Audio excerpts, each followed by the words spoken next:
Former strawweight champ Rose Namajunas is scheduled to make her flyweight debut this September at UFC Paris. This will be Rose's first fight since September of 2022, where she lost her belt to Carla Esparza in what was dubbed one of the worst fights in UFC history. The once beloved mixed martial artist has apparently lost some rapport with fans, as the announcement of her return fight was not received with a warm welcome.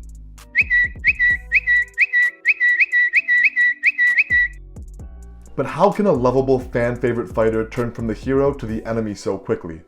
To answer this, we'll have to take a look at the career of Rose Namajunas dating back to her roots on The Ultimate Fighter. The year is 2014, and following a 2-1 stint with the fight organization Invicta, Rose got a chance to propel to stardom by appearing on season 20 of The Ultimate Fighter. She was coached by former lightweight title challenger Gilbert Melendez and found quick success, surging past the competition. Rose defeated the likes of Alex Chambers, Joanne Wood, and Randa Marcos en route to The Ultimate Fighter season 20 finale, where she had a chance to become the first ever UFC strawweight champion. But standing in her way was the far more experienced Carla Esparza. Carla held a professional record of 9-2 and had beaten Tecia Torres on The Ultimate Fighter, who was the only woman to defeat Thug Rose at this point in her career. The first ever strawweight title fight took place on December 12, 2014 in Las Vegas, and unfortunately for Rose, she lost via submission in the third round. Although this was not the result that Rose had wished for, this was just the beginning, as there was much more to unfold in the career of Thug Rose Namajunas. Rose bounced back at UFC 192, where she scored a first-round submission victory over Angela Hill to get back in the win column. This fight sparked a 3-fight win streak for Rose, as she went on to defeat Paige Van Zandt via submission and avenged her loss against Tecia Torres in a unanimous decision victory. Unfortunately, her next fight saw her on the wrong side of a split decision, as she ended up losing to Karolina Kowalkiewicz at UFC 201. Although Rose had suffered a heartbreaking loss, she secured Fight of the Night honors and walked away with an additional $50,000, this being her second post-fight bonus in her 5 UFC fights.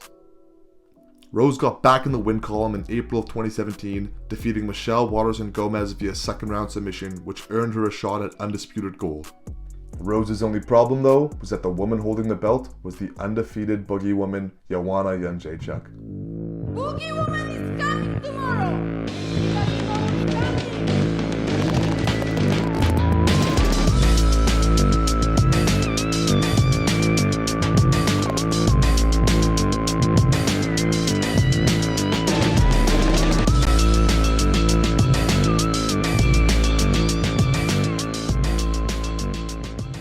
The build-up to this fight was intense. Joanna's aggressive trash talk paired with Rose's stoicism made for bone-chilling, tense encounters that had everybody itching to watch this fight.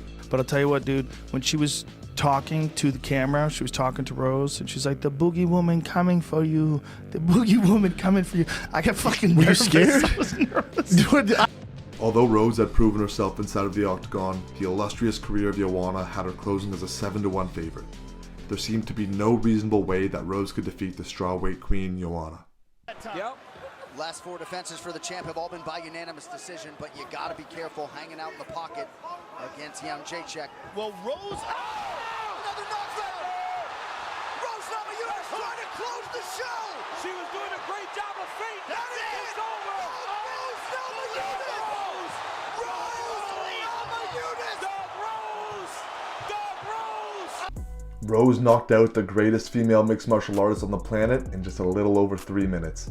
This is where we see Thug Rose Namajunas emerge as a UFC fan favorite. Rose stood at 5 feet 5 inches tall and weighed only 115 pounds, but she was as ferocious as they come.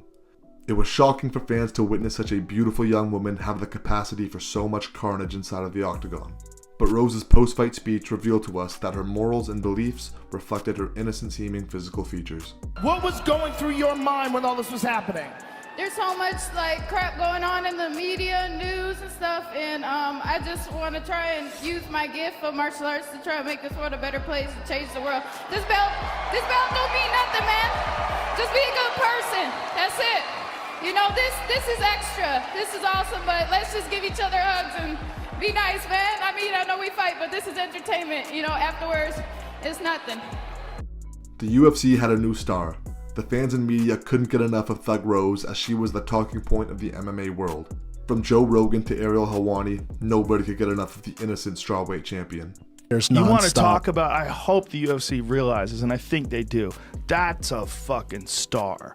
And her first task as the strawweight queen was to rematch Joanna Jędrzejczyk and prove that her win was not a fluke. So that's exactly what she did. Rose went on to defeat Joanna via unanimous decision at UFC 223, cementing herself as one of the top pound-for-pound fighters in the world. There was nobody who could question her legitimacy as the strawweight champion now. So riding the high of her newfound fame and the sought-after title as strawweight champion, Rose's next step was to put her belt on the line versus the Brazilian badass Jessica Andrade. Following 2 impressive victories versus Joanna and acquiring that invaluable championship experience, it seemed probable that Rose could take on anybody in the strawweight division. But to the surprise of many, this happened at UFC 237. The problem, which is the hands. Nope, can't lift there. She's still being called. Oh! She slammed her right out. No, you can't! Jessica Andrade! The new UFC strawweight champion! Incredible! This slam ended Rose's first title reign and put an end to her 3-fight win streak. And just as quickly as she came up, she powerfully came back down. Following this loss, Rose took a 1-year hiatus from the UFC, where she recovered and got back into fighting shape. And just like earlier in her career with Tecia Torres, Rose had a chance to avenge her loss against Jessica. The two eventually met at UFC 251, the third ever pay-per-view that took place during the COVID-19 pandemic. And when the time came for these two to fight following their octagon walks, they delivered big time. The two went to war for 3 rounds in a bout that earned Fight of the Night honors. This time, Rose came out on top, scoring a split decision victory and avenging her previous loss to Andrade. This fight ended up earning Rose a title shot and gave her a chance to reclaim UFC gold. In order to win back the belt, however, she had to go through the wrecking ball Zhang Weili, who was undefeated in the UFC. She had run through everybody with ease on her way to claim UFC gold. That was until her fight of the year, and possibly greatest fight of all time, versus Joanna Jędrzejczyk. But just like all her other UFC bouts, she came out on top and retained her strawweight title. Rose had her hands full with this one, but she had never shied away from a fight, and that wasn't going to start now. The two met at UFC 261, and Rose Namajunas had all the pressure in the world on her shoulders. The former champ, who had lost the belt after being brutally knocked out, had worked her way back to the top, and now, after 2 years, is in the octagon with a seemingly unbeatable fighter. It was at this time that Rose delivered her career-defining moment. And Weili has landed several of those inside low kicks.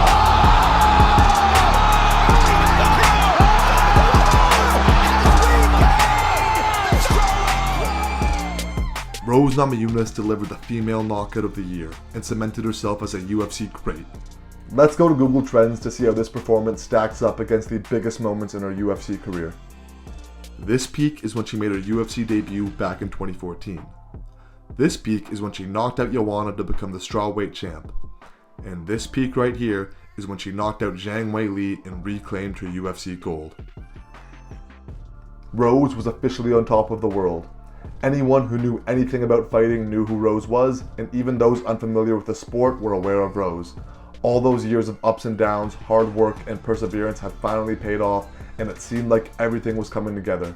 She truly was the best. But mixed martial arts is an unforgiving sport, and the MMA gods made no exception for Thug Rose. Unfortunately for Rose, it all started to go downhill from here. Following the spectacular knockout, she had a rematch with Weili scheduled for UFC 268.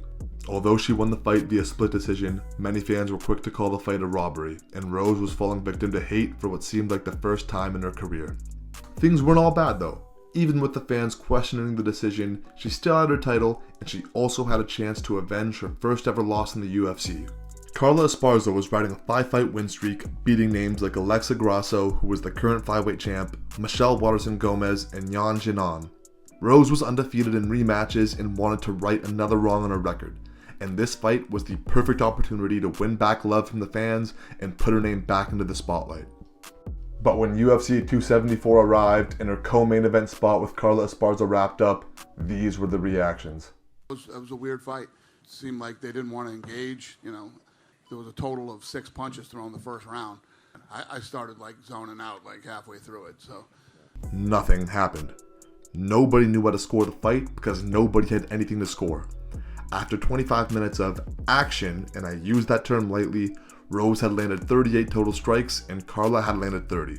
Fans were relentless with boos through the entirety of the fight, but Rose's coach and fiancé Pat Barry assured her that the boos were indicative of her game plan paying dividends.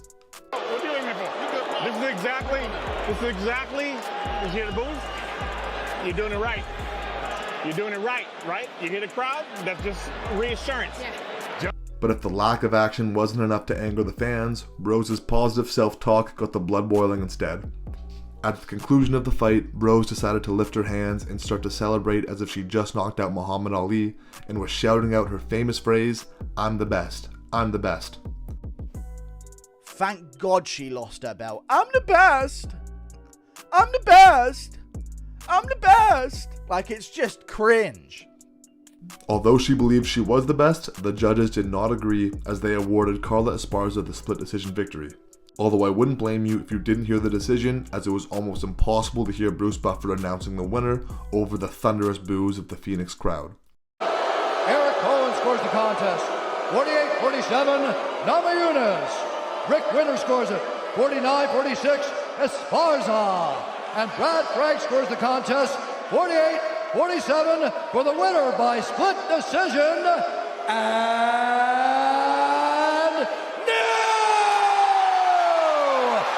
Luckily for the fans in attendance, the subsequent fight was Charles Oliveira versus Justin Gaethje, which in less than 5 minutes provided 100 times the entertainment that the co-main event had to offer.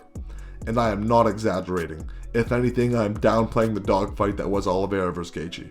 Rose had lost it all. She lost the belt, she lost her fans, and she lost her star power and her ability to draw. And just like previously in her career, Rose decided to take a break. It has been over a year now since her fight with Esparza, and prior to her fight announcement last week, there hadn't been a peep out of Rose outside of sponsored fight predictions on her Instagram.